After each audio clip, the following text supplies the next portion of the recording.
संपूर्ण देशभर महाराष्ट्रभर पुण्यश्लोक लोकमाता अहिल्यादेवी होळकर यांची जयंती मोठ्या उत्साहात साजरी केली जात आहे। सरकार मोठ्या प्रमाणात राज्य सरकार केंद्र सरकार जयंती अहिल्यादेवी होळकर यांची जयंती साजरी करत आहेत।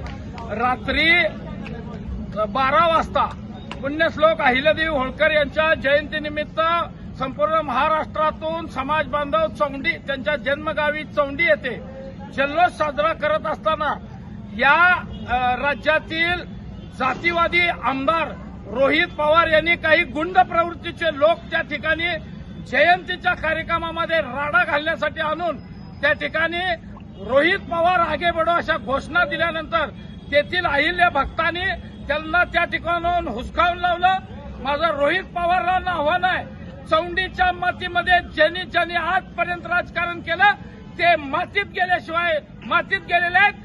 यापुढे चौंडीमध्ये राजकारण करण्याचा प्रयत्न केला तर जनता आणि आमचा हा बहुजन समाज तुम्हाला जशाच तसं उत्तर देईल। रात्री तुम्हाला नुसतं पळवून लावलंय, जर पुन्हा तशा पद्धतीचं राजकारण करण्याचा प्रयत्न केला तर ठोकून सुद्धा काढतील। अहिल्या भक्त नक्की तुम्हाला ठोकून काढतील।